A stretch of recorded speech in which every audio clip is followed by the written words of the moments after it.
You're listening to the Business and Life Conversations podcast with Angela Henderson, episode 62. Hey there, you're listening to the Business and Life Conversations podcast. My name is Angela Henderson, and on this show, we talk about improving your business, life, or both by having amazing and rich conversations with brilliant guests who will inspire you and who will give you tips and tricks to help you grow both in life and in business. Well, hey there, folks, and welcome back to another awesome episode of the Business and Life Conversations podcast.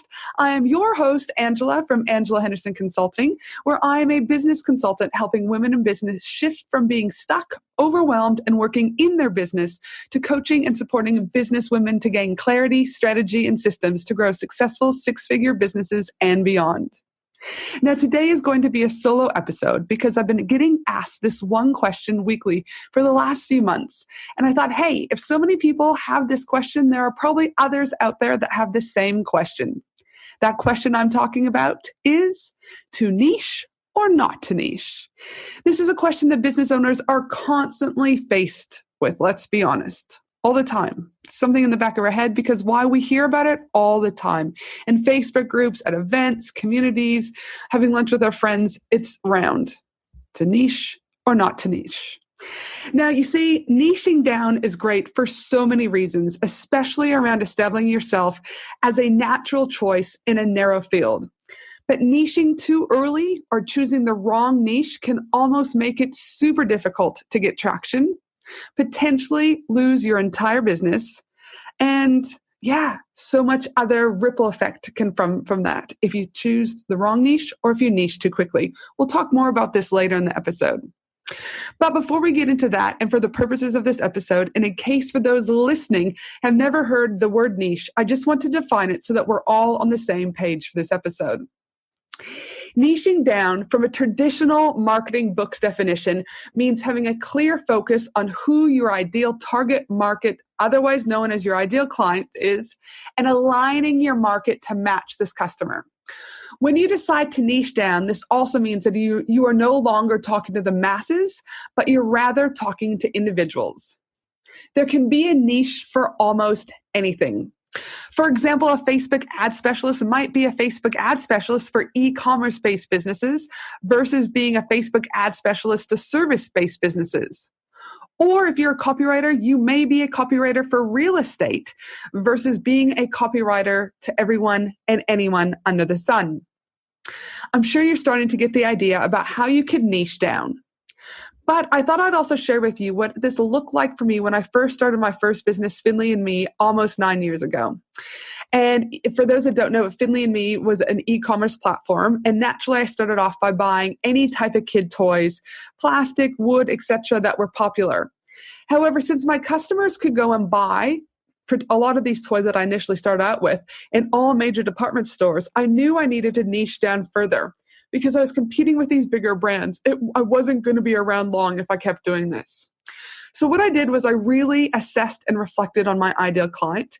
And then I started selling toys that allowed kids to work on fine motor skill development, gross motor skill development, to spark their imagination, assist with color recognition, and so much more. Our motto at Finley and Me was creating childhood memories through play, love, and travel. By niching down, people knew my products were focused more on educational benefits, high quality products I was providing, but I also was super important to me that these products was helping to create long-lasting childhood memories. Products that they couldn't get in the major department stores. And because of this, I started to stand out. But it took time for me to stand out. I needed to learn. I needed to assess. Let me repeat that. It took time. So what really shits me off is when people give advice about niching down and they don't even know the person's business. And as a result, this is so freaking dangerous. Why? Because I feel in order to niche down, you must understand what stage of business you're in. And if you niche too quickly, like I mentioned above, you can kill your business because you've niched too fast before you've had a chance to test and bring in money. Let me explain. If you're just starting out in business, you're in a stage I called survival mode. pretty much all you care about is staying afloat. You are testing everything and anything. It's in this stage that you're trying to figure out what products work and don't work, just like I did with Finley and Me, but also what I've done with Angela Henderson Consulting. As I mentioned above, it was through testing toys with Finley and Me, assessing my audience, that I started to figure out what gelled with them and what didn't, how I could start specializing. Another example is with my current business, Angela Henderson Consulting. As a business consultant, when I started over 3 years ago, I started working with a variety, let me just tell you, a variety of businesses, both male and female, because my main goals was about not only generating income, but also gaining experience. And it's through both of these experiences, and only through these experiences, that I was then able to assess and reflect what was working, honing in on my ideal client even more, understanding what brought me joy when selling products or working with people. And from this, I was able to then go into a stage I call the growth stage. It's in the growth stage when you have money coming in, you're not as stressed, you're not as overwhelmed, that you're starting to see what products or services are selling. You're not under the pump as much. You start to find your rhythm.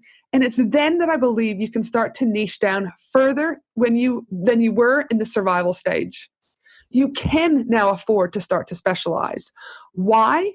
You want to niche down further and further in this journey because it helps you identify your audience, and it helps your audience to equally identify you. Now, not to mention, when you start to niche down, the benefits you'll start to see in your business are absolutely endless. Here are a few benefits that I've seen from niching down with both of my businesses. Benefit number one when you niche is clarity. Let's be honest, we all need clarity in order to really grow our business. So by niching down, you're going to be able to see clearly who you want to serve and how you want to do it. And once you know this, you'll be able to define very specific target markets, the needs, and not just better from a personalized solutions focused needs, but just collectively better. Not to mention, you'll be able to really create a tight strategy plan to move your business forward. In addition, this clarity will guide you in your everyday tasks, from content creation to creating sales funnels, copywriting to product development, and so much more. Benefit number one when you niche down is clarity. Benefit number two that I found over the years is that marketing becomes a lot easier because you will be able to attract the right people and repel the others, resulting in being able to help more of the right people, while at the same time you won't be wasting money or marketing to those people who don't need your product or service. Benefit two, marketing becomes a lot easier. Now, benefit three, which is leading to from the marketing, is they become more profitable. When you have a particular niche, it is easy to fulfill your customers' wants and needs because you're speaking to them and not to the masses. You become the specialist in your field, and from this, profitability increases. It's these three benefits, clarity, marketing, and profitability, that happen pretty much in the exact same way for both businesses. With Angela Henderson Consulting, when I decided I was out of the survival stage and into the growth stage, I was able to niche down. I gained the clarity I needed about my target audience, and from this, I was able to create the correct long-term strategy, which included my marketing needs. And from both of these, I was able to increase my pricing, which led to an increase of my overall profitability. So you might be out there and go, okay, well, great. This is really great, Ange. You've talked about the benefits. You've talked about some of the problems. You've talked about how there's survival stage and growth stage. But if I really want to start looking at my own business, what can I do? And here's the thing. Just like the saying goes, there are a million ways to skin a cat. And I too believe there are a million different ways to niche down because each business is unique and needs to be looked at from an individualized perspective. And this is why, again, it shits me when people are off there. You must niche, you must do this, you must do this, because individuals are unique. You need to spend time to understand the business. This is exactly what I do when I coach my women in business, in my one-to-one coaching and my group coaching with Profit Pillars, is that we have to get to know them individually, because what works for one group of people to niche may not work for the other. But what I will say is this. You won't find your niche by Googling, researching, thinking, or Googling even more. You'll find it by doing. You'll find your niche by testing. Test, and test some more. The fastest way to find your niche? get into action. Now, you may have heard the saying, you can't be all things to all people, and this is especially true when it comes to your business. I want to give you an example. Think about it this way. If you were told you had cancer today, would you want, not just any cancer, let's just say bowel cancer, would you want to go to see your GP for this treatment, or would you want to go and see the exact type of cancer doctor, a bowel doctor specialist, in order to be able to help you? You're probably going to go with the bowel specialist people. They become niche down in their target market. They know exactly what they're doing. They're then able to charge more because they have expertise, this particular bowel, all right, treatment, etc. that they need to do. That's who the hell you want to see. Now, I know that was a morbid example, but I hope that this puts it into context. So yes, niching is powerful, but at the right time. Now, I'm not saying you don't want to have some idea about what your niche looks like when you start. And no, I'm not saying you don't need to work out who your ideal client is. These are some of the conversations that I have with my clients early on in meeting 1, meeting 2. Because this is very important in developing your business, in growing your business. What I am saying is understand that niching evolves over time. It looks different depending on where you're at in business. And as the saying goes, Rome wasn't built in a day. Same thing with your niche. You're not going to find it in a day either. It evolves over time. So for those of you out there trying to understand, should you niche or not niche, I hope this has helped you to gain a little bit more insight about where you're at in business, what the benefits are, and how you too can start handling to niche or not to niche. But before we sign off, please remember that my team and I will also be putting together the whole transcription for this episode at angelahenderson.com.au. And of course, I cover all sorts of related business and life topics inside my Facebook community, the Australian Business Collaborative, of close to 6,000 amazing community members. So head over to Facebook and search Australian Business Collaborative to join us today. I'm wishing you all a fabulous day, and I look forward to you joining me next week for another amazing episode of the Business and Life Conversations podcast.